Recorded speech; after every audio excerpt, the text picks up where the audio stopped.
Pessoal, estou muito feliz, honrado de estar aqui na Unialfa, participando com o professor Trindade do AlfaCast. Cara, legal demais esse bate-papo, estou assim emocionado, a gente contou muitas histórias para os jovens, para o papai, para a mamãe, para a criançada, para aquele que quer crescer profissionalmente, para aquele que quer entender melhor do que está acontecendo no Brasil hoje, para aquele que pensa no futuro brilhante. Acompanhe com a gente, estou muito honrado, muito satisfeito. Obrigado, professor Trindade, obrigado, Unialfa. AlfaCast, o podcast semanal da Alfa Educação. Apresentação, professor Trindade. Olá galera, tudo bom? Professor Trindade em mais um AlfaCast. Hoje a gente vai bater um papo super animado, bem bacana, com um cara que é um monstro da comunicação. Esse cara, ele é a voz mais conhecida do país, de Goiânia para o mundo. Ele é coordenador de jornalismo numa das nossas rádios daqui, ele é palestrante, é apresentador, ele faz palestras para casais, ele tem uma vida agitada. Acabei de saber que o filho dele é médico, que também é um especialista na área de atuação, mas nós não vamos falar de medicina hoje não. Hoje eu estou com o Luiz Alberto, da Paz FM Goiás. Luiz, antes de mais nada, muito bem-vindo, prazer ter você aqui conosco. Nós vamos falar de muita coisa, eu vou te perguntar muita coisa, quero saber da tua vida pessoal, da tua vida profissional, do teu histórico de carreira, quero saber de muita coisa, os resultados da eleição, que você vai dar em primeira mão para a gente, já que você tem uma visão do panorama nosso também político. Mas, antes de fazer tudo isso, se apresente, por favor, e muito obrigado por ter vindo. A honra é minha, agradecer aqui ao professor Trindade, Carlos Eduardo Trindade. É uma honra estar com vocês aqui na Unialfa, que é uma instituição que a gente admira muito o trabalho de vocês, já não é de hoje. Admiro muito a trajetória da educação, né, dessa universidade. E estar com vocês aqui é uma alegria muito grande. O senhor Zé Alves é uma pessoa que a gente admira demais, conhece um pouco da história dele, tenho o desejo até de entrevistá-lo, inclusive, também. E eu sou radialista, jornalista, apresentador, comunicador, produtor também, mas, acima de tudo, eu sou pai de família. Eu sou esposo da Márcia Alves, que também é locutora, comunicadora, é também produtora, compositora, e pai de 3 filhos. A Edna Beatriz, ela está com 28 anos hoje, está grávida, minha filha mais velha, é advogada, e vai nos dar a primeira neta agora. Vou ser avô no próximo mês. Maravilha. Tem nome? Já tem Louise. Opa. Louise. Como ela gosta de francês, ficou Louise mesmo, bem afrancesado, né? Luiz. E aí, é porque a minha família é a dinastia dos Luiz, a minha família. Eu sou o Luiz Alberto, eu talvez seja o primeiro Luiz, de primeiro nome na família, mas meu pai chamava-se João Luiz, que era filho do Antônio Luiz, que tinha um irmão, Antônio Luiz Filho. Eu tenho um tio Zé Luiz, da outra parte da família da minha mãe também tem Zé Luiz, também tem Antônio Luiz, tem Afonso Luiz. O nome do meu irmão mais novo é Cláudio Luiz, do meu filho do meio, Eduardo Luiz, mas Luiz Alberto, eu sou o primeiro Luiz, né? Então, agora tem... Já contaram quantos Luiz tem na família? Ah, rapaz, já vem de algumas gerações já, professor Trindade. Já tem uns 40 Luiz. Já tem uns 40 já. E a avó Maria Luísa, e assim vai. Até o nome composto de Luiz é muito, muito grande na família. E agora vem a Luísa. Você é natural de Goiânia? Nascido e criado em Goiânia, nascido e criado aqui, pai de 3 filhos, a Edna Beatriz, que é a mais velha, é advogada, do meio o Eduardo Luiz, que está morando em São Paulo agora, é médico. O caçula é o Luiz Alberto Filho, aí também não ia perder a oportunidade, né? No caçula eu coloquei o nome, Luiz Alberto Filho, e para continuar a dinastia dos Luiz. E sou alguém que é muito feliz pelo nome, assim como a Fran também, que diz que é muito feliz pelo nome dela. Sou muito feliz também pelo nome, professor Trindade, e muito feliz pela profissão, por desenvolver o trabalho que eu desenvolvo. Como é que foi a tua vida? Conta pra gente como é que você começou na comunicação e como é que você, da comunicação, saltou para o rádio e aí ficou apaixonado pelo rádio e não largou mais. Professor Trindade, a minha vida, eu acho que foi bom a gente falar isso aqui na Unialfa, porque tem muito a ver com a educação, sabe? A gente veio de família muito pobre. Eu nasci em Goiânia, quando criança, aos 7 anos de idade, eu fui vender jornal junto com os meus tios, sou o filho mais velho, e o senhor vai lembrar que há 40, 50 anos atrás, os filhos mais velhos trabalhavam desde... Eu não era nascido há 40, 50 anos Muito atrás. bem. Então, nessa época que o senhor não era nascido... Eu nasci antes, isso. tá? Eu nasci antes Não, de tudo 40, bem. 50 E aí, anos. o que acontecia? Geralmente o mais velho, que vinha de família muito humilde, Uns ele 60 anos ele, atrás. ele ia trabalhar para ajudar a família, né?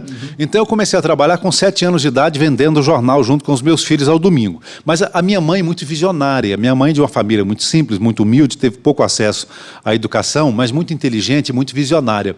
E ela dizia assim: Luiz Alberto, olha, você vai pegar na caneta, você não vai pegar na enxada.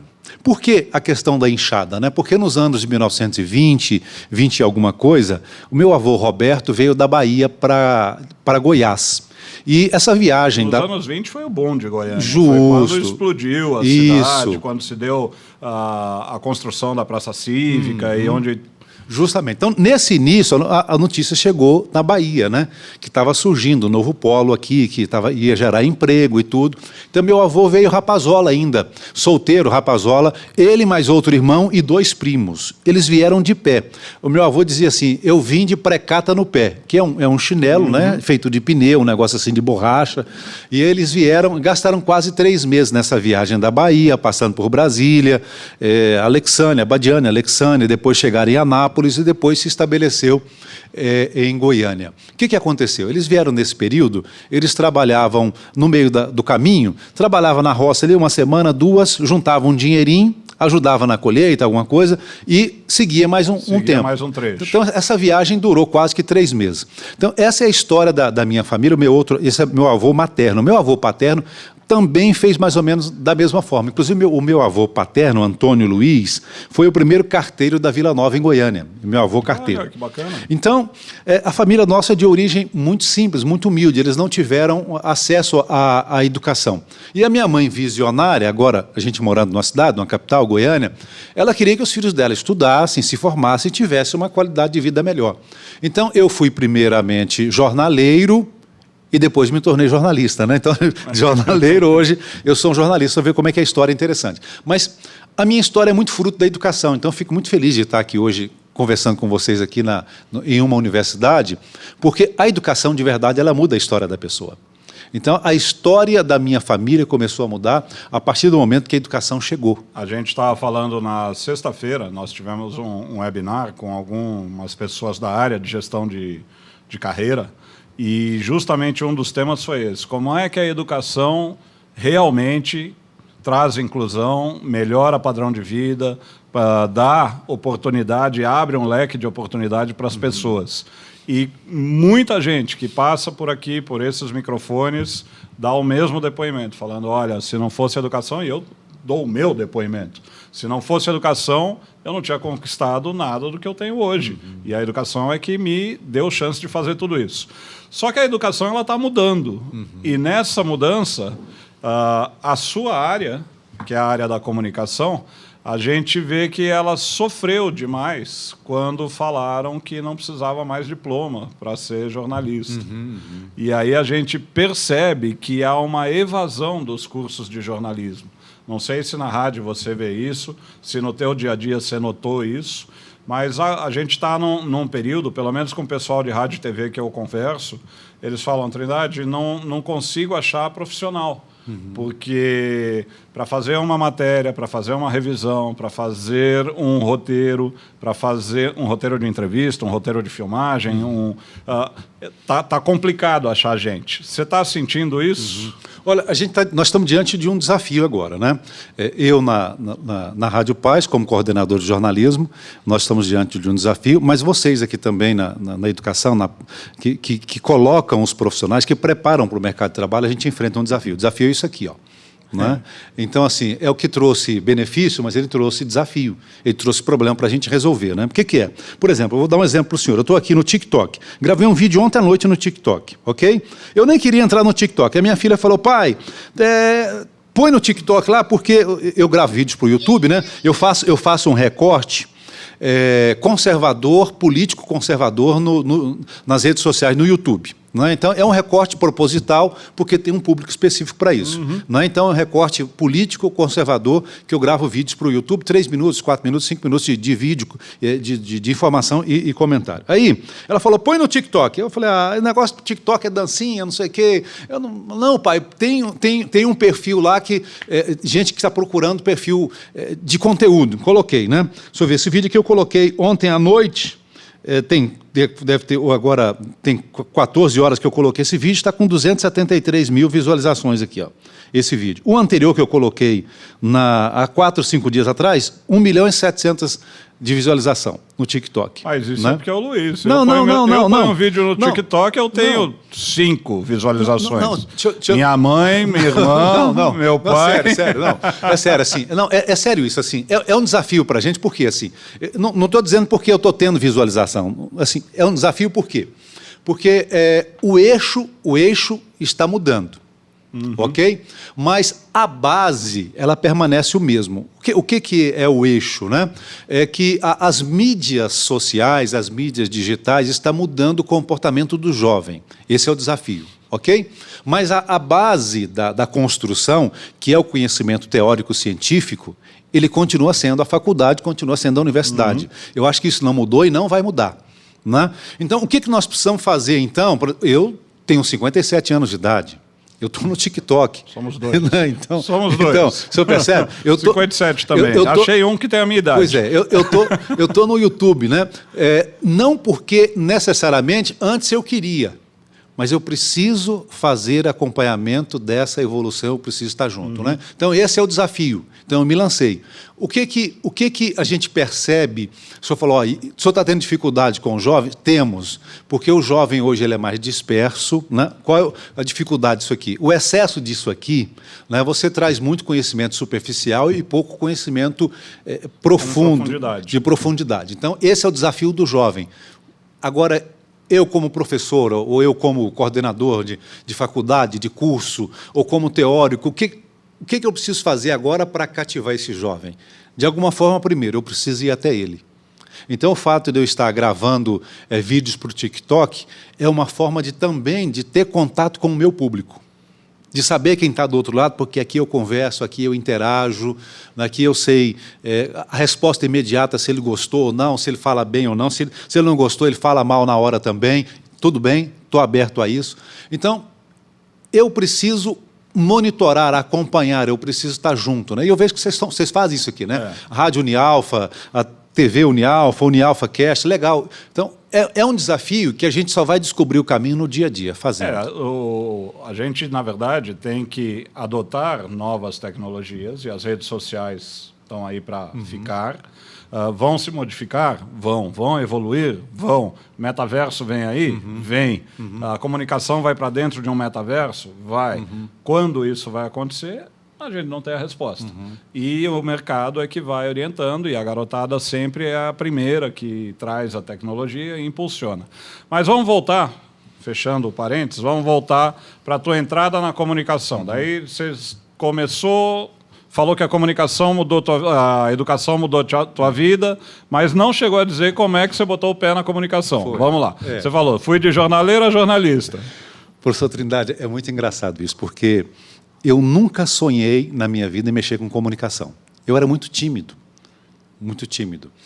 e não era extrovertido, não tinha uma boa oratória, não tinha uma boa voz, era muito mais retraído. Só que eu tinha uma característica, o meu sonho era ser goleiro. 1,88 m de altura, né? Mão grande, braço longo. Né? Então, desde criança, o meu sonho era ser goleiro. Então, eu estava em Graxate... Então já vamos entregar. Qual é o time de futebol? Torce para quem? Não, em Goiânia é o Goiânia. Eu torço para o Goiânia. Torce para o Goiânia. Não tem problema, não é o Goiânia. Pequenininho. Isento. Eu joguei no Goiânia nos anos 80, então, de coração é o Goiânia. Então, mas eu torço para o futebol, para o bom futebol. Né? Eu não tenho dificuldade com o Atlético, não tenho dificuldade com o Goiás, não tenho dificuldade com o Vila Nova, com ninguém. No Rio de Janeiro eu torço para o Flamengo, né? Porque também ninguém é de ferro, né? Mas aqui em Goiânia eu torço para o Goiânia e o resto só seleção brasileira. Então, assim, enquanto eu estava engraxate, 7, 8 anos de idade, 9 anos de idade, enquanto eu estava vendedor de jornal, jornaleiro, 7, 8 anos de idade, minha mãe dizia, olha, você não vai pegar na enxada, você vai pegar na caneta. Por quê? Porque os meus tios, os meus avós, os meus pais não tiveram oportunidade de acesso à educação, então tiveram que pegar na enxada, né? Então a minha mãe já via diferente. Então eu continuava estudando. Aí depois dessa fase, 11 anos de idade, eu comecei a engraxar sapato. E amava engraxar sapato. Chegou o tempo que na época, eu com 12 anos de idade, eu estava ganhando 2 salários mínimos, engraxando sapato à tarde, começo da noite, estudando de manhã. Então minha mãe nunca me deixou parar de estudar. Eu tinha que estudar. Qualquer coisa que eu fosse fazer, se fosse jogar bola, primeiro tinha que estudar. Então, com 12, 13, 14 anos de idade, eu engraxei sapato. Aí, a partir daí, eu falei, não, agora os meus irmãos já estão mais ou menos crescidinhos, eu era o mais velho, então agora eu vou tentar a minha carreira, o meu sonho, que é ser jogador de futebol, né? Aí comecei na Praça de Esporte do Sr. Pedro do Vico, que é da Fundação Estadual de Esporte, participei da equipe de lá depois eu fui para o Goiânia Esporte Clube, que foi onde eu comecei a realizar o meu sonho, né? Juniores, treinei um tempo no juvenil do Atlético Goianiense, né? Por isso que é difícil torcer para alguém, né? Depois eu treinei um tempo também no juvenil do Vila Nova, mas depois eu me firmei nos juniores do Goiânia, onde disputei campeonato goiano como goleiro. Quando eu estava me profissionalizando, que eu era já o segundo goleiro profissional, era goleiro titular do juniores, o Nascimento na época, quem é os mais velhos aí, que viveram nos anos 80, vão lembrar do Nascimento, que era o goleiro, que foi meu grande professor. Então eu ia me profissionalizar e quando chegou na época eu falei assim, não é isso que eu quero. Resolvi mudar de vida. Comecei tudo de novo, mas nunca tinha parado de estudar. Aí, nesse período, eu já tinha feito 2º grau, fiz técnico em contabilidade, então fui parar de jogar profissional, então não vou seguir carreira profissional, resolvi não seguir. Aí falei, então eu vou estudar e vou trabalhar. Então você era contador. Contador. Contador de história. Também. Aí depois virei contador de história, né? Contador de história. Então, assim, eu fui trabalhar no escritório, mas não era o que eu descobri que não era o que eu queria também. Aí falei, o que eu vou fazer? Não era o que eu queria. Por coincidência, eu conheci um trabalho filantrópico que a antiga Rádio Universal de Goiânia fazia, e eu fui ajudá-la. Eu sempre gostei de envolvimento com um trabalho de filantropia, e aí me envolvi com eles, aí eu conheci a Rádio Universal na época, que era 1090, que depois se transformou Rádio Aliança. E eu me apaixonei pelo trabalho, pela comunicação. E aí você tinha quantos anos, mais ou menos? Eu tinha 19, 20 anos de idade, 19 para 20 anos. Já vão aí 37 anos de rádio, 38 anos de rádio, fácil. Justo. Aí eu falei, não, então falei, não, é isso que eu quero. Aí eu falei, então eu preciso me profissionalizar. Aí fiz vestibular, porque eu nunca tinha parado de estudar, né? Fiz vestibular e passei em rádio e TV na Universidade Federal. Aí então, agora eu comecei a me tornar mesmo um profissional da área. E eu me apaixonei muito pela área da produção. Então, eu estou no jornalismo, mas por consequência, porque o jornalismo não era a minha primeira paixão, produção era a minha primeira paixão, né? Locução, produção, apresentação. E aí eu fui aprendendo, já fiz programa sertanejo em rádio, no começo, fiz programa instrumental, programa música clássica, já fiz programa voltado para o universo feminino, revista, rádio revista, já fiz programa jornalístico, já apresentei programa à noite, na madrugada, né? O Daniel tá ali na técnica, vai lembrar bem dessa época, né? Então, assim, eu passei por várias áreas até me firmar mesmo no jornalismo. Já tem pelo menos uns 20 anos que eu estou mesmo firme na área. Esporte, tá. Uma época, quando eu estava começando no rádio, o Luiz Gama, que é um comunicador muito conhecido aqui, mas o José Luiz Gontijo falou, Luiz, nós precisamos ir para a Copa do Mundo na Itália. Nós estamos precisando de alguém para apresentar o programa esportivo nosso na rádio, até a gente ir, porque a viagem demorava, não tinha internet naquela época, era via telefone, né? Isso. Era a linha que você, na Embratel, então você fazia... Isso, Embratel e tal. Ele falou, mas Gama, eu nunca mexi com programa esportivo. Não, mas você já jogou bola, é fácil, você vai entender do negócio com facilidade. Você já foi goleiro e tal? Aí eu falei, com muita insistência, por causa da amizade, eu topei. Falei, não, então eu vou fazer programa esportivo, vou apresentar uma semana para vocês, até vocês estabelecerem, chegar lá, montar equipe, montar equipamento, lá direto da Itália. E aí chegaram lá, eles me enganaram, né? Não, agora você vai continuar. Continua apresentando, porque nós precisamos de um apresentador aí, porque enquanto a gente está aqui, nós precisamos de um suporte no Brasil e tal. Eu sou o âncora aqui, mas eu preciso de suporte à transmissão aí no Brasil. Aí eu fiquei, né? Fiquei, né? Aí quando eles chegaram, falaram, não, nós gostamos muito de você. Eu falei, Gama, mas eu nunca apresentei programa esportivo, o que eu vou fazer? Mas não, olha, você foi bem, você entende de futebol, você tem a ginga do negócio. Vamos fazer reportagem de campo com a gente? Reportagem? Eu falei, mas eu nunca fiz reportagem. Essa é uma área que cresceu demais. O jornalismo esportivo, que antes era restrito a jornal e alguns comentários de rádio, ele entrou com programas, com podcast, tem canais de TV hoje dedicados que só falam de esporte o dia inteiro, com gente especialista comentando. E o que é curioso, as mulheres estão entrando nesse setor agora também, de forma acelerada. Sempre, não, futebol, para discutir futebol tem que ser homem. Mulher não sabe de futebol, não sabe nem o que é impedimento, vai saber o que é futebol. Mudou tudo. Hoje em dia narradoras, você tem narradoras, comentaristas, tem tudo. Tem técnico que... É mulher. É mulher, é verdade. E aí eu fiquei com eles lá nesse período, fazendo reportagem de campo. Aí, a minha primeira reportagem, olha que legal, né? Olha, você vê como é que são as coisas. Acho que nada é sem propósito na vida da gente, né? Minha primeira reportagem era um jogo Goiás e Vasco da Gama. Goiás e Vasco da Gama. Minha primeira entrevista, Zagallo, que tinha sido técnico da seleção brasileira, estava no Vasco, depois voltou a ser técnico da seleção brasileira de novo. Eu vi assim, como eu... Isso era o Vasco da época do Romário ou antes? É um pouquinho antes do Romário, um pouquinho antes. Mas já era o Vasco da Gama, poderoso, né? O Vasco que depois do Roberto Dinamite. Isso, nesse intervalo aí, mas na entre-safra, mas o Vasco sempre revelando muitos jogadores, inclusive já estava jogadores para a Europa e tudo. Mas o Zagallo, né? E aí eu vi o Zagallo de bobeira lá, eu falei, Gama, o Zagallo está ali, eu posso ir lá entrevistar ele? Aí ele falou, pode, vai lá, vai lá. E aí, assim, como eu mais ou menos manjava do métier, essa palavra antiga, né? Do métier, como funcionava o sistema ali no campo, né?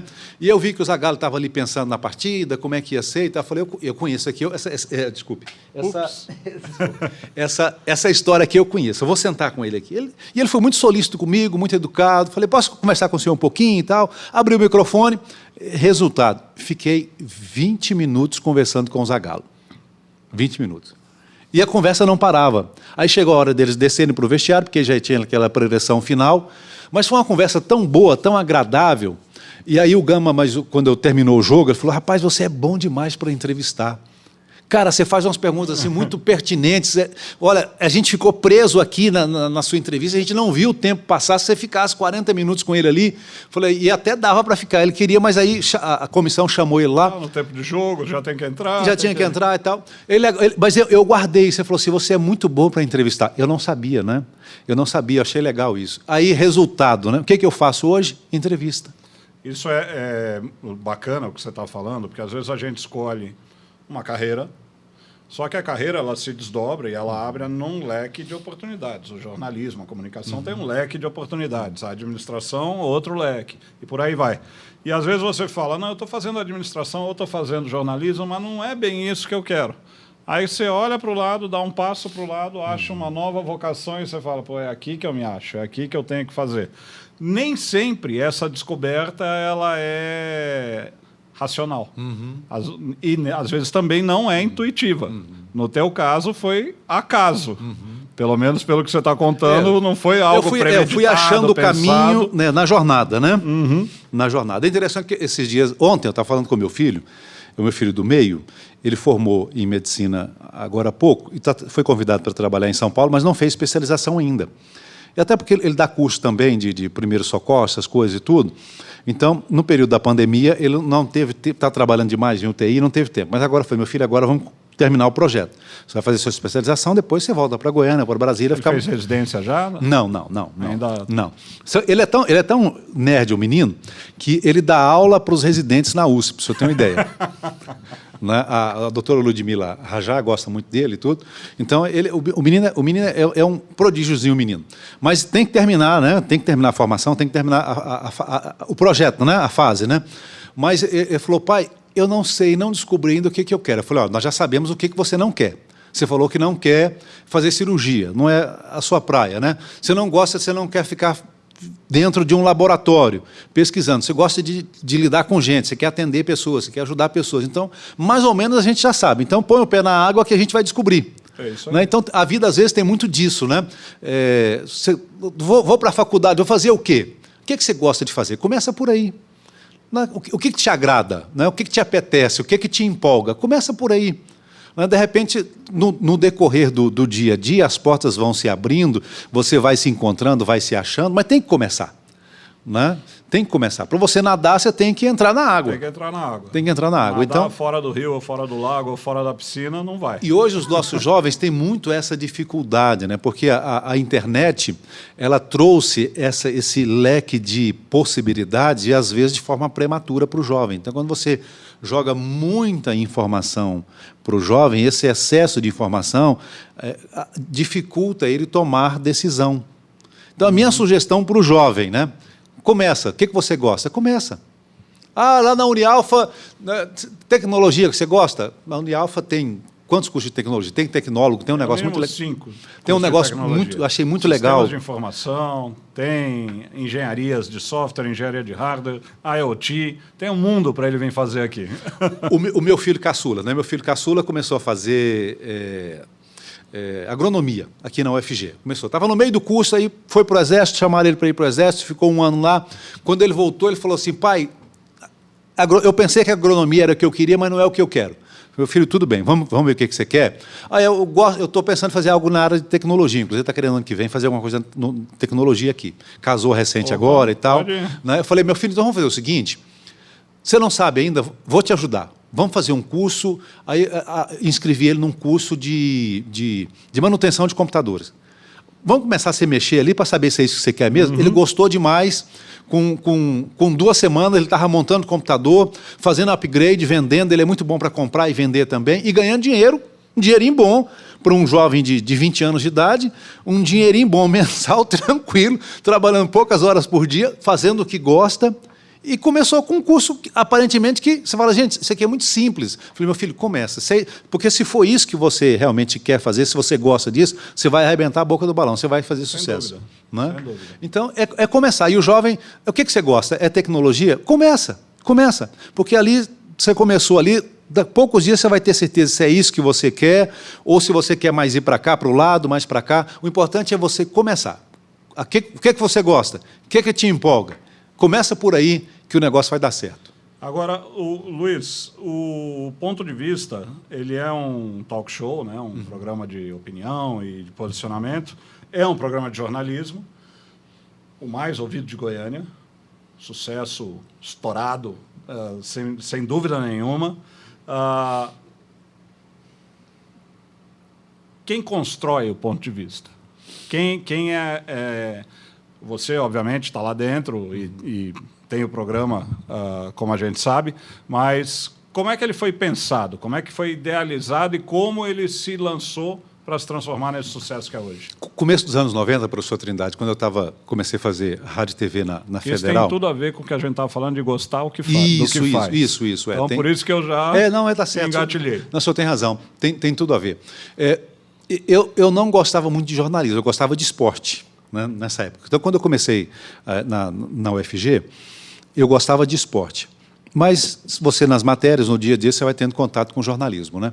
Tinha uma coisa que me incomodava no jornalismo até então, começo dos anos 90. O jornalismo tradicional dava notícia, por exemplo, uma vez um negócio que mexeu muito comigo, me fez refletir por umas 2 semanas. Caiu um avião em Bangladesh e morreram 220 pessoas. E eu vi várias pessoas comentando aquele negócio, Jornal Nacional, aquela notícia, e todos os jornais, na Band, no SBT, todo mundo, a Record, todo mundo comentando e tal.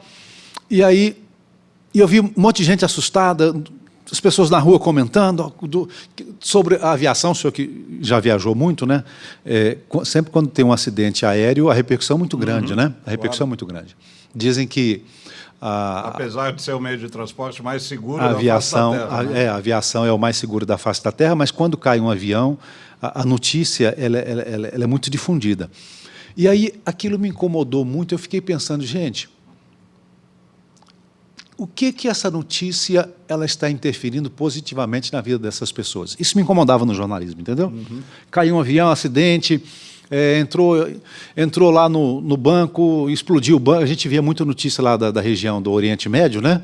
O homem-bomba matou 10 pessoas, 20 pessoas, o homem-bomba explodiu, matou 30 pessoas. Não, tudo bem. Na década de 80, 90, isso, faixa de Gaza, isso, Jordânia, justo. Só notícia quase que toda complicada. semana, quase que toda semana, né? Por aquele conflito ali no Oriente Médio, de Israel e o Hamas e tudo, Hezbollah, Hamas, todos esses grupos terroristas ali da região. Mas isso me incomodava muito porque eu ficava, gente, eu nem gosto muito de jornalismo. Eu estou ouvindo isso aqui, eu vejo as pessoas afetadas por isso. O que isso trouxe de positivo para a minha vida? Isso me incomodava no jornalismo tradicional.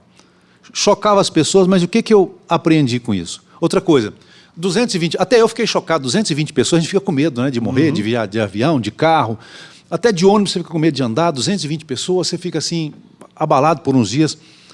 Mas onde é que fica Bangladesh? Eu nem sei onde fica Bangladesh, as pessoas nem sabem onde fica Bangladesh e estão amedrontadas. Isso me incomodava. E aí começou a vir no meu coração o desejo de ter um jornalismo que pudesse interferir de forma positiva na vida das pessoas. Aí, no meu começo do curso mesmo, acho que no 2º ano, eu já formatei um jornalismo de entrevista, de debate, num talk show, no modelo americano, mas que fosse apropriado para o nosso dia a dia, para a nossa realidade brasileira, do estado de Goiás. Foi quando eu criei o talk show, que foi o primeiro programa desse nível aqui em Goiás, de rádio, um dos primeiros do Brasil, né? Que o Jô Soares fazia algo mais ou menos semelhante, né? Um talk show, o Jô Soares fazia, o David Letterman era o mais famoso nos Estados Unidos, né? Ele se inspirou no David Letterman, né? Ele trouxe até a canequinha, isso, trouxe tudo justamente. Então, só que eu queria algo para o rádio e algo para Goiás, algo que pudesse, no dia a dia, interferir de forma positiva, não só entretenimento, né? Não só conhecimento, mas que pudesse trazer. Aí eu comecei a formatar um modelo, né? Aí fui para a máquina da datilografia, o senhor lembra da máquina da datilografia? E digitei Usei bastante. Isso, Eu digitei um nome fictício lá, o provisório do programa, não era, nem lembro o nome provisório, não era talk show, era um outro nome provisório. Segunda-feira não vamos falar disso, terça-feira disso, quarta-feira disso, quinta-feira isso, sexta-feira isso. Né? Então, era de segunda a sexta o formato que eu tinha. Aí, apresentei para a direção da emissora, na época, a Rádio Aliança, na época, 1090, né? Aí, a direção olhou e falou assim, Luiz Alberto, não é isso que nós queremos para a emissora. Eu fiquei tão triste, porque, assim, no meu coração é algo que ia ser tão bom, tão positivo para as pessoas, para a cidade, né? E eu guardei, peguei esse papel digitado na máquina da datilografia, até as letrinhas assim, né? Eram pequenininhas assim. E eu guardei esse papel e levei para casa. Rapaz, não passou um mês e pouco, a Rádio Transmundial de São Paulo comprou a rádio em Goiânia, a Rádio Aliança de Goiânia, comprou. E aí eles tinham um certo contato comigo, eu já tinha feito um curso lá com eles, lá, alguns dias lá em São Paulo, um curso nessa área de produção, de técnica e produção lá, né? Tinha feito, eles já me conheciam. Falou, Luiz Alberto, a gente gosta muito de você, a gente queria uma ajuda sua aqui. A gente vai começar, a gente quer fazer algo inovador aqui em Goiânia. O que você acha que a gente poderia fazer aqui? Você tem alguma sugestão? Eu falei, olha, eu tenho uma ideia aí, mas não sei se vocês vão gostar, não. Eu fiquei desanimado, né? Falei, não, você traz para nós? Falei, pode ser amanhã? Pode. Aí, no outro dia, levei o papel. Olha, tem isso aqui, não sei se vocês vão gostar, não. Sem expectativa nenhuma, né? Sempre dá 2 dias para a gente pensar, porque aí tinha que conversar com o telefone, com São Paulo, com a direção de lá e tal, ver o que era. E aí, o que aconteceu? Aí eu cheguei 2 dias depois, o diretor e o administrativo de São Paulo estava aqui também, o Eduardo, o Carlos de Oliveira era de Goiânia, o Eduardo era o administrativo, diretor de São Paulo, diretor de rádio da Transmundial. Aí sentaram para conversar comigo, eu não tinha expectativa nenhuma, né? Aí eles caladinhos, não vai dar nada esse negócio aí. Não. Frio, né? Paulista frio, administrador, né? Não vai dar nada esse negócio aqui. Aí sentei, aí eles sentaram eu na mesa aqui, eles ali, e falaram assim, olha, nós vimos o seu projeto aqui e é exatamente isso que nós queremos para Goiânia. Aí nós começamos o talk show. Maravilha. No 30 de agosto de 94. Primeiro programa que nós fizemos. Isso aí eu sempre falo, não tem ideia errada. É que o tempo dela não chegou ainda. Porque não tem ideia errada. Tem uma ideia, não conseguiu emplacar, guarda, melhora, reestrutura, uma hora ela emplaca. E é isso que eu falo sempre. E eles me surpreenderam 2 vezes, porque o projeto original que eu tinha feito era de segunda a sexta. Eles falaram, nós queremos de domingo a domingo, de segunda a domingo. Aí eu tive que ampliar o projeto. Vão me dar mais trabalho, ok. E aí começou, né? Começou esse formato, e depois eu fiz até 2005, até agosto de 2005. Quando completou 12 anos, inclusive, exatamente dia 30 de agosto de 2005, 12 anos, foi o último programa, exatamente 12 anos, fechou o ciclo. Trabalhei um tempo, fui um tempo trabalhar na TV Brasil Central, fiz programa de rádio e televisão lá, né, também de auditório lá e tudo. Depois senti saudade de voltar para o rádio, aí trabalhei um tempo na Companhia FM, com saudade de voltar para o rádio. Quando a companhia foi transformar em Rádio Vinha FM, me convidaram para ficar mais tempo, aí eu saí de lá da televisão e fiquei tempo integral lá na Vinha. Depois recebi o convite, fiquei 6 anos com eles lá. Depois recebi o convite para coordenar o jornalismo na Rádio Paz, já estou há 9 anos na Rádio Paz. Então, resumindo mais ou menos a história, é por aí. Deixa eu perguntar agora um outro tema, que é uma curiosidade minha, e eu vou aproveitar. Por favor. Você pode ter suco, tem Coca Zero, Coca Café. Coca Café? Coca Café, temos tudo aqui. Eu gosto muito de café, eu não sei. Isso aqui é Coca Café. Posso experimentar? Pode provar. Eu nunca tomei Coca. É a minha predileta. Deixa eu tomar. É a minha predileta. Coca Café para mim é Coca novidade. Zero, mas ela é... Eu gosto muito de café, então vamos lá. Você vai tomar, você vai primeiro sentir um gosto de Coca-Cola e o finzinho você vai ver que é café. Que legal.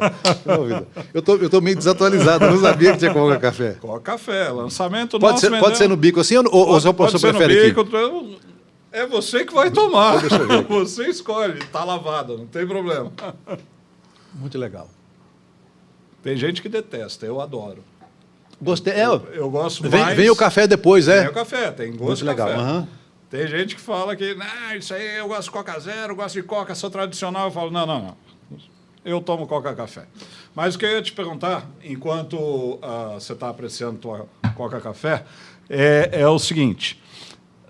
De uns tempos para cá, e talvez muito mais exacerbado por política, por época de eleições, etc., recai sobre a mídia, seja ela qual for, escrita, falada ou televisiva, ou imagem, ou internet, ou toda a mídia no total, uma crítica muito grande, falando, está polarizado. Não vou falar se está certo ou se está errado, mas eu vou falar Gostei muito, viu? Muito legal, gostei. Encontra nas melhores casas do ramo, pode contratar, pode comprar, que não tem problema nenhum. Vou falar com o seu José para mandar umas para você também. Seu José Alves, pode mandar para a Paz FM. Café para o Luiz, que ele gostou. Pode mandar para a Paz FM. Muito legal, gente, muito legal. Não conhecia. Eu gosto bastante. Mas, e a gente aí começa a ver, como fruto dessa polarização, uma segregação do que a turma fala, de grande mídia, que tem informação, que sai sempre dos 3, 4 provedores de mídia global, que é Bloomberg, a agência da Alemanha e algumas outras agências, e depois tudo é consumido pela mídia no mundo todo. E aí você começa a ter a mídia alternativa com diferença de opinião, confrontando algumas posições, etc. Na época que a gente está vivendo, e isso em época de debates, em época de candidatos colocando à prova os seus feitos ou os seus projetos e planos de governo, mas o fato é que a mídia ela tem um papel decisivo nas eleições, nesse processo como um todo. Nas últimas 5 eleições, a gente já tinha esse efeito, e esse efeito ele vem se potencializando. Como é que você vê e como é que você encara o papel da mídia e como é que você, como parte da mídia, como é que você atua como profissional? Primeiro, para não ser, que não é o seu caso, para não ser um potencializador dessa segregação, dessa separação, nessa parte polarização que a gente está vendo.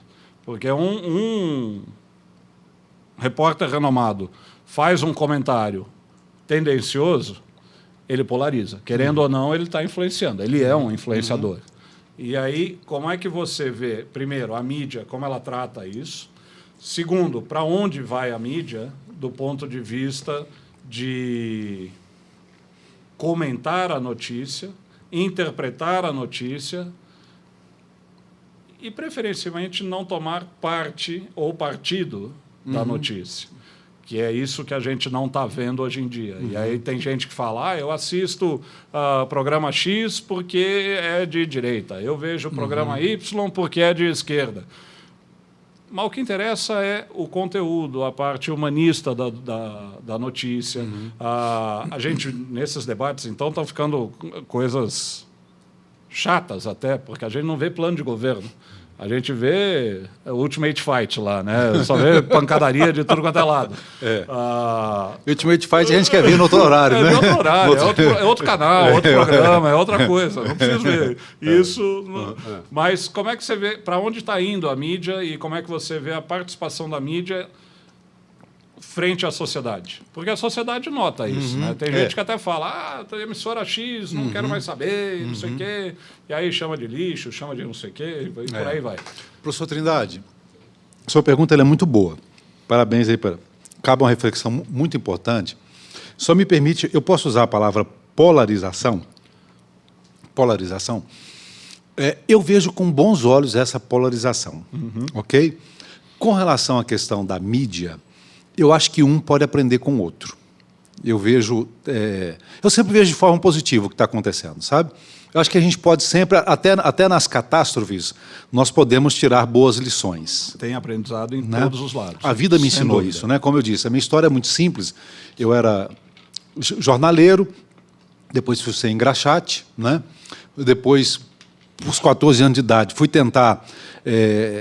enquanto tentava jogar futebol, precisava de um dinheirinho. Então, eu sempre gostei de me virar, né? Fui ser ajudante de pintor. Então, assim, nunca... O meu sogro fala assim, o homem tem que morrer de atrevido, mas não pode morrer de esmurecido. Cansei de lavar carro para ganhar dinheiro. Isso. Então, né? não tem essa, não. Justo. Então, acho que em toda situação a gente pode aprender um pouco. E tudo que a gente fez, que a gente faz, nós podemos aprender. Até o que deu errado... eu aprendi alguma coisa, que eu aprendi que esse não é o jeito certo ou desse jeito não funciona. Então, tudo tem como a gente aprender. Eu acho que tanto a mídia tradicional pode aprender com o alternativo, com a rede social, com os podcasts, né?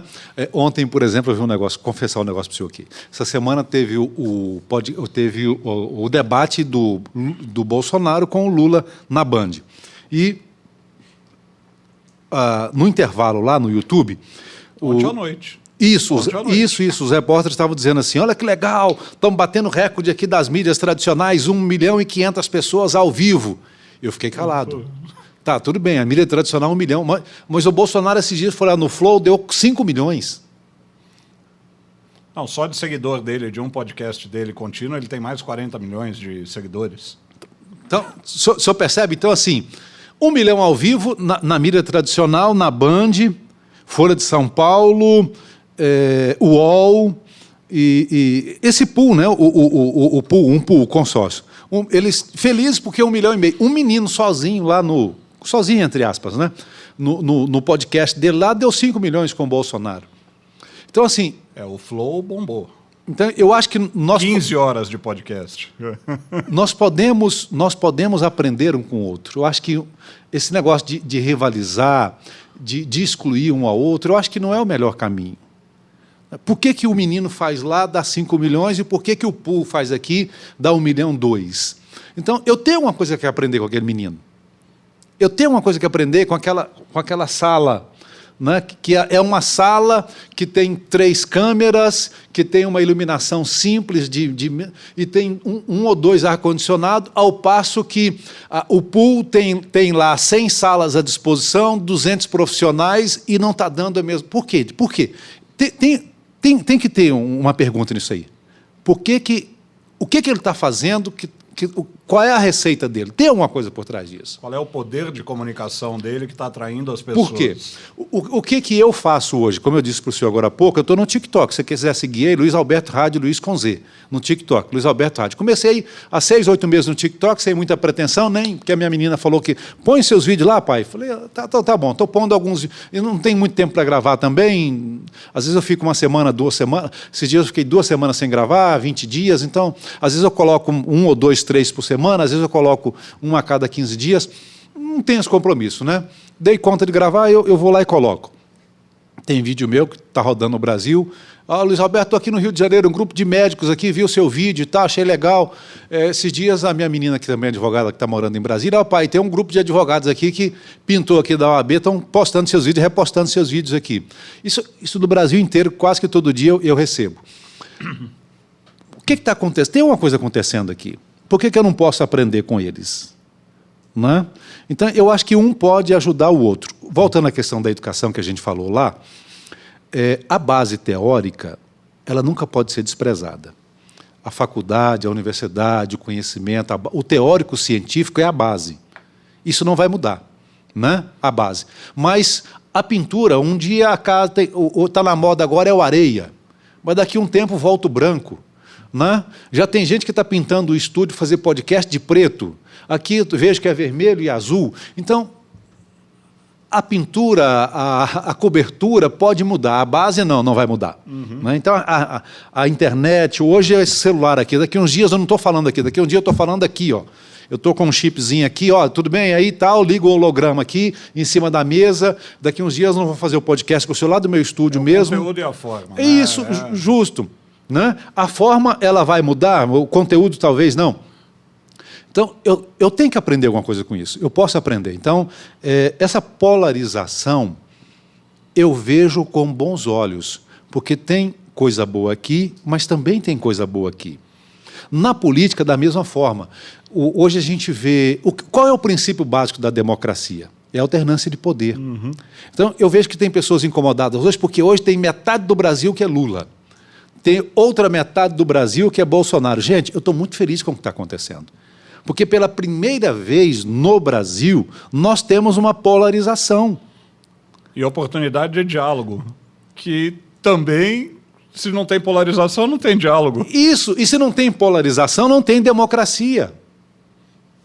Então, agora que a gente está começando a viver na plenitude da democracia, e algumas pessoas não estão...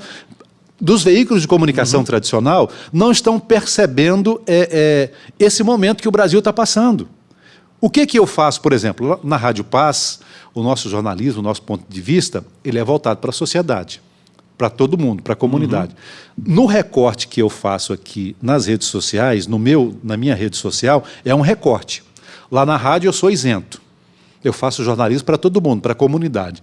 Aqui, no meu pessoal, para a rede social, eu faço um recorte político conservador. Mas isso acaba se misturando. O pessoal que olha o teu TikTok não olha e fala: mas eu espero esse tipo de comentário na rádio. É um risco que eu corro, mas a rádio é um veículo público de comunicação. Então, eu como profissional, eu tenho que respeitar as regras do jogo. Né? Se eu aceitei... E como empresa, ela tem que é a favor e contra... várias coisas. Sim. Então, assim, na rádio, a gente exerce o princípio básico da democracia, que é ouvir todo mundo e falar para todo mundo. Não é? Eu acho que esse deve ser o princípio básico do jornalismo, da comunicação. Agora, aqui na rede social, pessoal, é rede social minha. Então, aqui eu faço um recorte conservador na minha rede social. Então, quem me segue na rede social sabe, é o Luiz Alberto aqui? É o Luiz Alberto da rádio? Mas aqui... é pessoal meu, então aqui eu faço um recorte. E por que eu faço esse recorte? Porque nesse momento que o Brasil passa de polarização, a nossa mídia tradicional, ela atende mais um lado. E, de certa forma, não aprendeu ainda a dar valor a esse lado. Por que o Flow dá 5 milhões? E por que o debate na Band, no YouTube, dá 1,5 milhão? Lógico, agora deve estar com bem mais visualização, né? Eu digo ao vivo, né? O que o Flow está fazendo que a Band não está fazendo?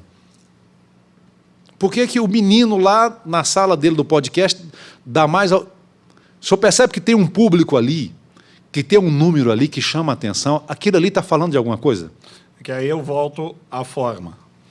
A forma da Band, ou de um debate tradicional de uma mídia aberta, é o confronto.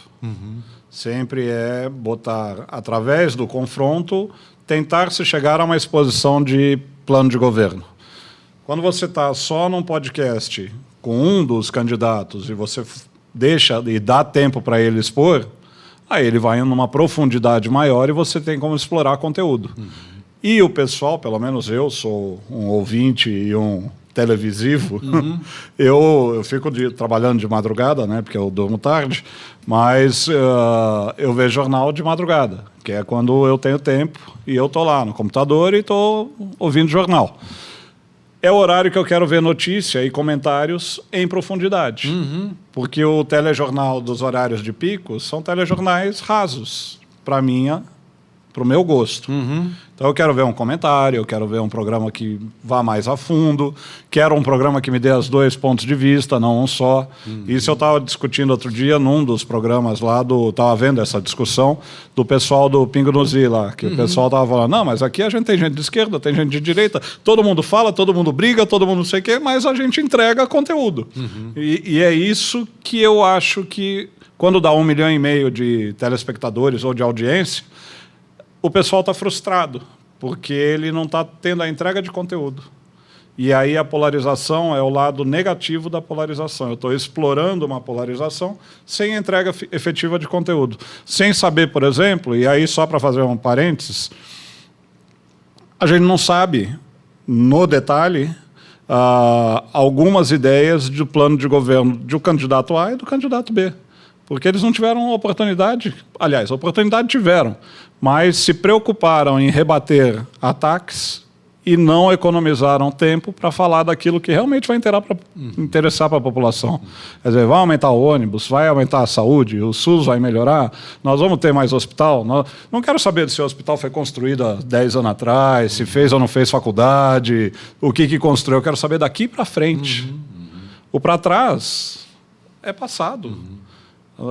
Já afetou a minha vida. Agora, eu tenho que tomar a decisão daqui para frente. E é aí que eu acho que a mídia ela tem um papel extremamente relevante, que é o papel do mediador. Como é que eu pego discursos e prioridades diferentes, não vou nem entrar no mérito se eu concordo com... porque eu não concordo com... Com um lado, muita coisa eu não concordo. Com outro, algumas coisas eu não concordo. Mas isso é pessoal. Aí é o Carlos Trindade no Instagram dele, dando a opinião dele. Aqui a gente está falando do indivíduo. Mas aí a mídia ela tem um papel institucional para falar, deixa eu mostrar o que é legal desse lado, o que é legal desse lado, o que não é legal dos dois lados, o que o Brasil tem efetivamente de problema, porque... ninguém vai resolver todos os problemas do Brasil, muito menos em 4 anos. A gente sabe disso.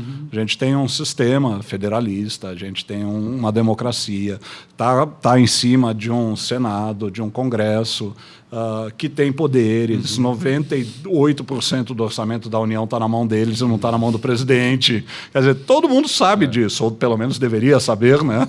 Que também acho que não é todo mundo que sabe. Mas a mídia ela tem o papel de educação. Eu vejo a mídia como um canal de educação. E eu estou percebendo, com o tempo, que a mídia tradicional está perdendo esse espaço. Está deixando de ser um canal de educação para a população. E aí isso me preocupa. Deixa eu dizer uma outra coisa para o senhor, professor Trindade. A polarização, ok? Vou mostrar para o senhor aqui, assim, de forma assim, eu não sou bom desenhista, não, tá? Mas é bom entender. Ele deve ser bom para fazer planejamento estratégico, porque ele pega um papel e já começa a rabiscar. O Brasil hoje, a gente tem que fazer a leitura do que está acontecendo, não do que eu creio. Quando eu vou para a rádio, ou quando eu fiz televisão, ou quando eu vou gravar um programa, né? Até hoje eu gravo programas, continuo fazendo televisão também, faço produção e apresentação para uma empresa de São Paulo também. Então, assim, quando eu vou para qualquer tipo de programa, seja rádio, televisão ou de internet, alguma coisa, quem que está do outro lado E o que essa pessoa quer ouvir, o que ela precisa ouvir. A preocupação não é comigo, é quem... Eu sempre estou preocupado... Com o meu cliente. Isso, com o meu cliente. Isso. Resumindo. Preocupação número 1 é meu cliente. Atender o meu cliente, né? Então, em se tratando de comunicação hoje, de mídia no Brasil hoje, de veículo de comunicação, nós temos 2 lados bem definidos. A metade hoje é Lula, a outra metade é Bolsonaro. Ok? Quem que é o eleitor do Lula? É aquele que, de alguma forma, de uma forma básica, ele quer ouvir aquele discurso mais social, mais socialista. Ok? Não estou fazendo juízo de valor, tá? É só uma constatação. Com o Estado mais carregado, o Estado se apoderando mais de direitos e responsabilidades. Isso. Não vamos... Não, sem juízo de valor.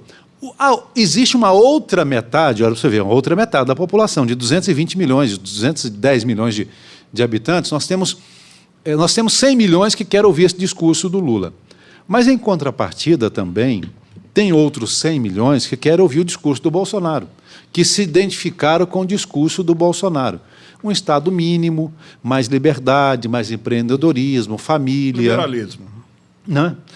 Valorização da família, da bandeira, da pátria, liberalismo, você ter liberdade de expressão, liberdade de expressão, né? Liberdade com responsabilidade, liberdade religiosa, família. Então, espera aí, gente. Suponhamos que eu seja o veículo de comunicação, ok? Onde é que os veículos de comunicação hoje no Brasil erram, pecam? É que, historicamente, e isso com todo respeito, né? A nossa formação de base no jornalismo, por si só, os nossos teóricos, a maioria são socialistas. É uma constatação, né? A escola de Frankfurt, na Alemanha, é uma escola socialista. A escola francesa, que nós estudamos na universidade, que os nossos jornalistas e comunicadores estudam, ela também, que nós aprendemos aqui, os teóricos são socialistas. A escola de Nova York, ela é socialista. Tudo bem, nada contra. Estou fazendo uma constatação, não é juízo de valor, ok? Aí, você lança esse jovem que saiu dessa base teórica da universidade para o veículo de comunicação. O que ele vai reproduzir? Aquilo que ele aprendeu. Então, ele vai sair com uma certa tendência de enxergar um pouco melhor o discurso do Lula. O jovem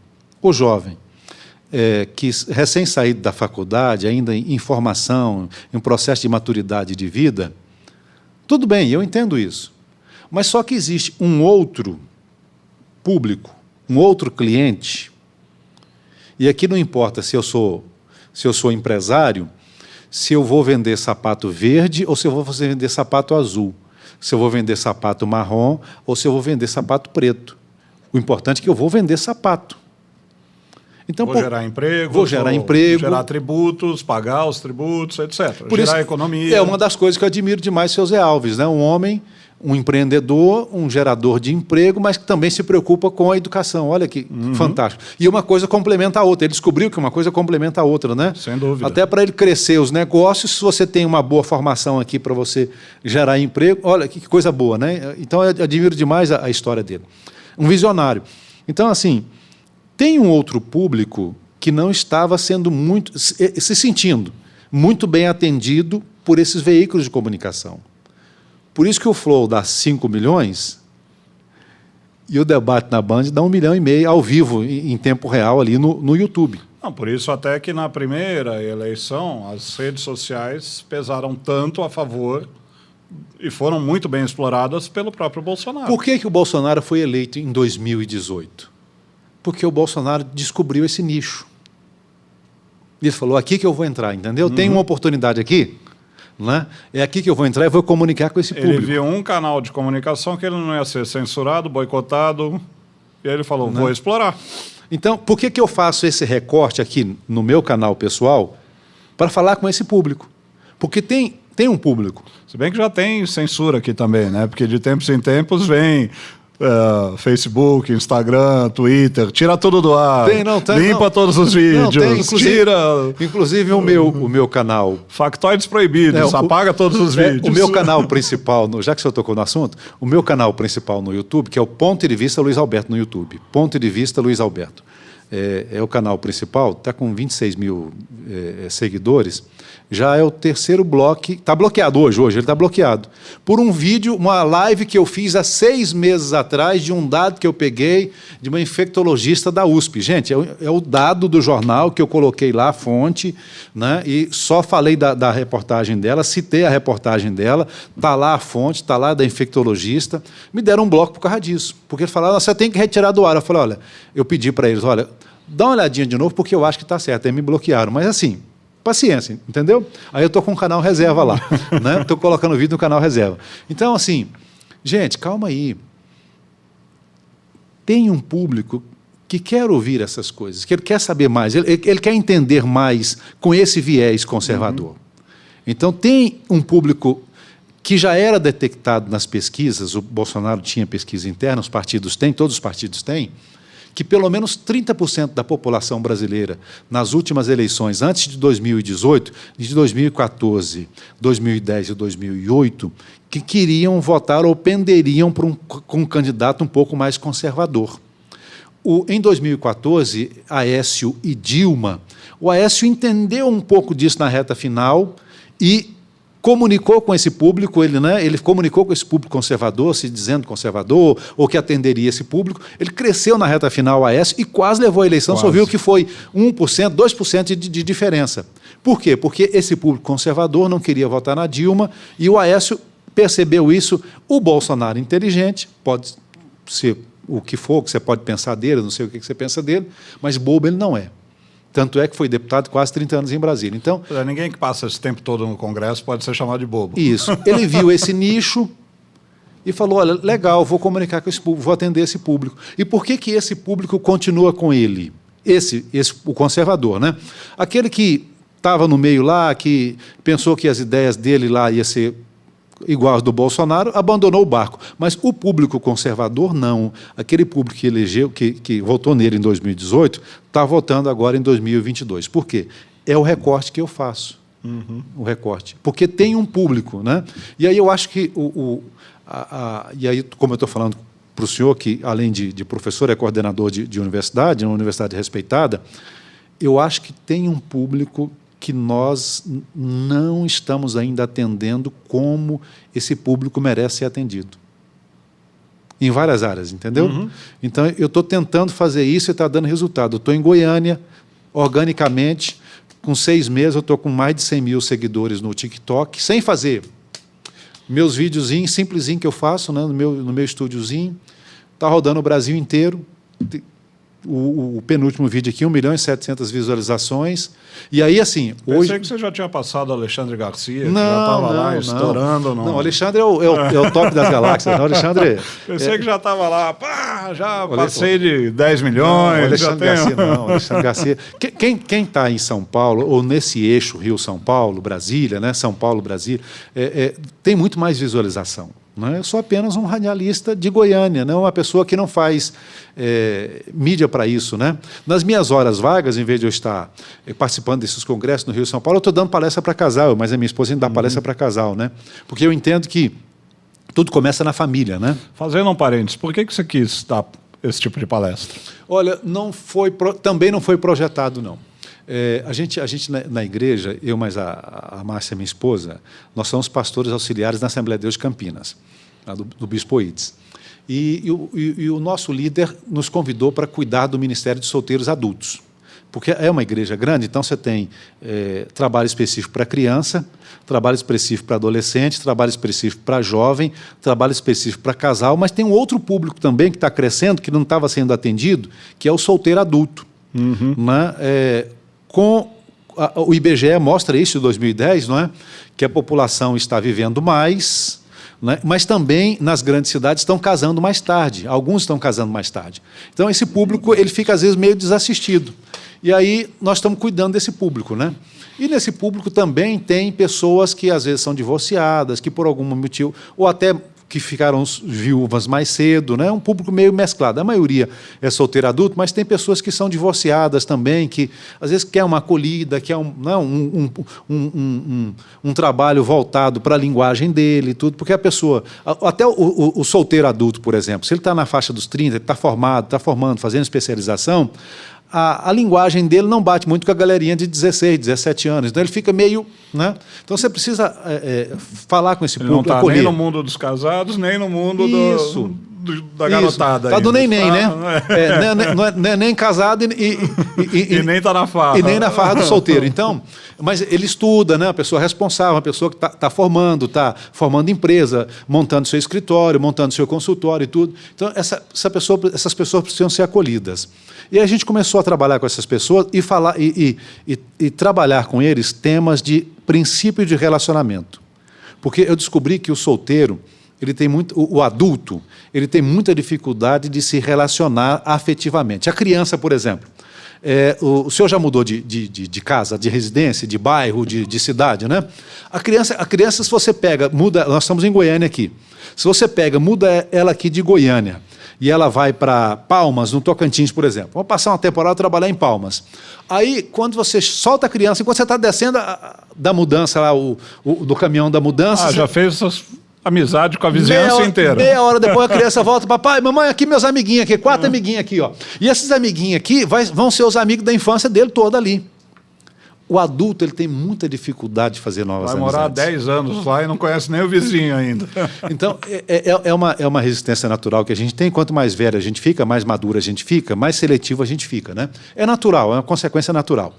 Então, eu comecei a ministrar princípio de relacionamento para esse grupo, para essas pessoas. Aí eles começaram a falar para a gente assim, olha, Luiz Alberto, mas se eu soubesse disso, eu não tinha sido, investi 10 anos num relacionamento e de repente não deu nada, fui abandonado no altar, estava noivo, já com tudo comprado, de repente a coisa não deu certo, se eu soubesse disso, eu não tinha sido traído, ou meu casamento não tinha sido destruído. Aí, eu fiquei muito surpreso, mas a minha esposa, porque alguns casamentos começaram a ser restaurados. Olha que pessoa bacana. Que chegava lá já divorciando ou até já divorciada, a gente ministrava princípios de relacionamento a essas pessoas, fazendo esse acompanhamento, a pessoa se descobria, se conhecia, né, entendia melhor e ela descobria onde é que estavam os pontos de melhoria. Falava, peraí, eu pensava que o problema era só no outro, mas tinha coisa aqui. Esse trabalho teu é todo voluntário. Todo voluntário, todo voluntário. Aí, a gente falou assim, não, então, peraí, a gente precisa ir lá no casamento para não chegar aqui. Porque sem a gente querer, começou a ter restauração de casamento. Uhum. Pessoas que até já tinham separado, começaram, peraí, nós vamos recasar. Recasamento, né? A gente ficou muito surpreso com isso, a gente não esperava isso, né? E aí, a gente falou, então precisamos lá no casamento para a pessoa não chegar aqui, para não passar os problemas que passaram. Aí a gente começou a ministrar princípios de relacionamento lá no casamento. A tua experiência da comunicação ajudou nesse trabalho também? Muito, para você angariar o povo, para você atrair? Porque a comunicação te dá visibilidade, né? Mas também a comunicação ela te dá contato.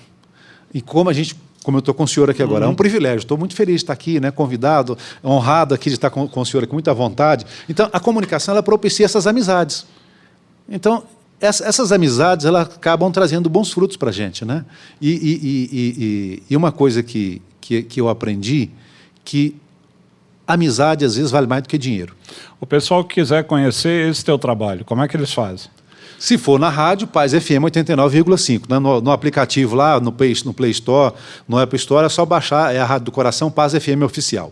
Ou então nas redes sociais. Por exemplo, no TikTok, Luiz Alberto Rádio, Luiz com Z, Luiz Alberto Rádio. No YouTube está bloqueado lá, melhor você mexa no TikTok, lá que é mais fácil. Espera um pouquinho até desbloquear o YouTube e mexe no TikTok. Vai no TikTok lá, que eu estou usando o canal Reserva. O canal Reserva no YouTube é Luiz Alberto TV. Mas no TikTok, às vezes, é mais fácil, está no celular na mão aí, né? Luiz Alberto Rádio, que a gente está. Agora, o Pra Casal é cuidando do jardim. Tá. Por que cuidando do jardim? Porque o casamento, assim como todo relacionamento, ele exige cuidado. Não é bom você ver um jardim bonito, florido, não é? Mas dá trabalho. Você tem um jardim bonito. Eu lembro da minha mãe, quando criança, né? A minha mãe dizia assim, olha, Roberto, quando você chegar da escola, lembra que antes do sol esquentar, você tem que molhar. Minha mãe gostava muito de rosas, né? De plantas, tinha um jardim em casa. Então, tem até a hora certa de você regar, a quantidade certa. Então, e todo mundo que passava na rua, em casa lá, na época, as vizinhanças em toda, as mulheres da vizinhança amavam o jardim de rosas da minha mãe. Mas eu sabia o tanto que dava trabalho. É bonito? É bom? É prazeroso? É. Mas tem que saber cuidar. Então, por isso que é cuidando do jardim, porque o relacionamento é como um jardim. Ele precisa de cuidado, de ser regado, de ser zelado com carinho todo dia. Ontem, só fazendo um comentário, pegando um gancho no que você já colocou para nós. Ontem a gente fez um evento aqui na Unialfa, que foi um evento super bonito. O grupo está fazendo 60 anos, o Grupo Zé Alves. Então, a gente fez um evento para os gestores do grupo e fez um campeonato de futebol, fez um café da manhã com a turma toda, ficou a manhã toda, famílias aqui conosco na Unialfa, das empresas do grupo todo. E o nosso diretor de recursos humanos, que é um amigão e uma pessoa muito querida, Adriano Matias, até mando um abraço para ele, ele postou à noite. Ele falou, pessoal, obrigado pelo evento, obrigado pela presença de todo mundo, foi maravilhoso, tivemos um ambiente muito bacana com todo mundo junto. Prestem sempre atenção e cuidem. Saúde, família e trabalho. Aí ele falou, não invertam a ordem, bom. Nesta ordem. Porque primeiro a gente tem que cuidar da gente. Eu tenho que estar em paz comigo mesmo para poder ajudar os outros. Muito bom. Se eu estiver em conflito comigo, eu não vou conseguir ajudar ninguém. Depois, então, eu tenho que cuidar da minha saúde, depois vou cuidar da minha família, né? E aí sim eu me dedico ao trabalho para ter esse ciclo retroalimentado e criar um ciclo virtuoso. Mas eu fiz questão de mencionar que é justamente isso que você está falando da história do jardim. Quer dizer, deixa eu olhar o meu jardim, né? Deixa eu ver como é que tá essas coisas para a gente poder ser autêntico e também tomar conta da nossa vida. Porque se eu não tomar, ninguém vai tomar. Ninguém vai cuidar da minha saúde. Quem tem que ser responsável por isso sou eu. E o senhor é educador, né? Eu imagino que vocês, na sala de aula, eu digo que o senhor é educador, coordenador, mas né, também é educador.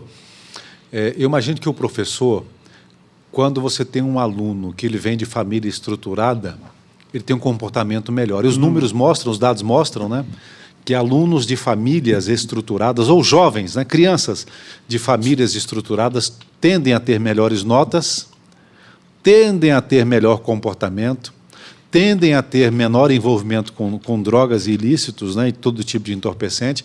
Então, tudo começa na família, a base é na família. Se você tem uma família, é muito mais estruturado. Se você tem uma família estruturada, você tem mais facilidade de ter uma sociedade estruturada. Então, a família... E o nosso papel é abarcar e abraçar todos os que também não têm essa vida. E aí trazê-los para um lado estruturado. Porque o professor ele acaba fazendo o papel que, às vezes, compete ao pai. Pai e mãe. Né? Mas nem toda a população e nem todos têm a possibilidade de ter um lar como a gente gostaria que todo mundo tivesse. É verdade. Mas isso é só... Não, está certo. Eu concordo com o senhor, assim, só abrindo um parênteses rápido.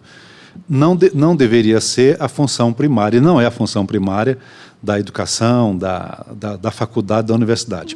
Mas a faculdade, a sala de aula, a escola... Mas os jovens se identificam com o professor. Isso, acaba sendo uma extensão da família. E que bom, né, que esse ambiente realmente tem esse preparo, porque, às vezes, se tem algum problema lá em casa, por que hoje tem jovem matando na escola, né? Por que tem jovem matando? Quando você vai estudar o caso daquele jovem, você vai ver que o problema é um grito de alguém que estava gritando em casa, na família, e ninguém ouvia. Né? Então, ele pega uma arma e sai matando e causa o genocídio e tudo. Por quê? Porque alguém em casa não ouvia esse jovem, não ouvia essa criança. Então, tudo começa na família. Então, a escola, tendo esse preparo, sendo uma extensão da família, ela não só educa, mas ela evita muitos problemas, né? Ajuda na formação e evita muitos problemas para a sociedade. Né? Como eu te falei, Luiz, o nosso tempo, ó, o reloginho ali. Ó. Aquele reloginho, ele é o meu terror. Ele roda rápido demais, aquele reloginho. Qualquer dia eu vou diminuir a tensão daquele relógio para ele rodar mais rápido, mais devagar. Meu Deus. Nem eu vi o tempo passar. O tempo voa. A gente vai batendo papo, vai se ficando entretido. Como nós estamos estourando o tempo, eu vou pedir para você... suas considerações para todo mundo que está nos ouvindo. O que você gostaria que os jovens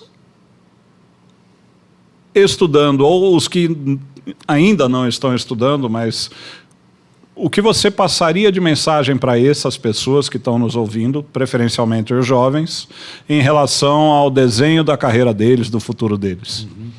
Bom, não é a minha especialidade, então vou falar da minha experiência, né? Como não é sua especialidade, 3 filhos? Você é mais especialista que eu. Estuda, compensa. A educação muda a história da gente, como o professor Trindade falou um pouco dele também no começo do nosso bate-papo, né? A educação muda a história. Hoje eu sou a pessoa que eu sou, muito em função daquilo que a minha mãe dizia. Luiz Alberto, você vai pegar na caneta. Olha o que eu estou fazendo aqui. Você não vai pegar na enxada, você vai estudar para você pegar na caneta. Então, eu sou fruto daquilo que a minha mãe investiu em mim, daquilo que a minha mãe acreditou em mim. Então, alguém teve que acreditar em mim para eu chegar onde eu cheguei. Então, se não tiver ninguém para acreditar em você, acredite você em você. Comece por você. Comece por você. Dê o primeiro passo. O meu filho caçula, eu falei com ele, coincidente, né? Semana passada, eu falei, meu filho, você já viu lá o tecnólogo lá na Unial? Falou, papai, eu vou fazer lá o ano que vem. Falei, pô, você dá um jeito de fazer. Se o senhor quiser, eu dou até o telefone, viu, professor Trindade? Pode dar o meu telefone, pode dar o meu telefone. O senhor liga para ele e fala, seu pai disse que você vai fazer aqui, que já... Como é que dia que nós fazer a matrícula? Não, eu já vou fazer a matrícula dele, já vou deixar matriculado. Vamos fazer a matrícula, então assim, acredite, comece, dê o primeiro passo. Você conhece a história de Moisés que abriu o Mar Vermelho. O Mar Vermelho só foi aberto porque Moisés pisou na água. Não é? O Rio Jordão, 40 anos depois do Rio Jordão, o povo pisou na água. 40 anos depois, o Rio Jordão. Da mesma forma, o Rio Jordão só foi aberto porque o povo acreditou e pisou na água. Então você tem que pisar na água. Comece, dê o primeiro passo, que aos poucos as coisas vão acontecendo. Dê o primeiro passo. Acredite em você e dê o primeiro passo, que as coisas vão acontecer. Vamos tirar uma foto aqui, Luiz, só para deixar registrado. Maravilha. Que honra. Pessoal, tivemos aqui com o Luiz, figuraça, pessoa de coração enorme. Só de bater o papo com ele assim, você vai ficando leve, você vai ficando... Cara, vocês não têm ideia de quão suave é conversar com ele. E a gente passaria aqui mais umas 7, 8 horas. Eu bateria o tempo de live do Bolsonaro fácil. Contigo eu faço uma live de 30, 35 horas fácil. Mas você tem agenda complicada, o nosso tempo também é complicado. Não faltará oportunidade, tem muito mais coisa que a gente quer saber. Eu vou te convidar de novo, você vai ter que voltar para falar mais com a gente. Mas foi um prazerzão, te agradeço demais você ter disponibilizado parte do teu dia para estar aqui conosco e falar um pouco de comunicação, de carreira, de jornada, de ideologias, um pouco de política também, que a gente falou, e vamos ver, final do mês, o que a população brasileira vai escolher para a gente. Mas é bom participar da democracia, é bom ter esse processo rodando. Mais uma vez, te agradeço demais. Obrigado, professor. Ficamos por aqui, pessoal. Até o próximo AlphaCast. Valeu!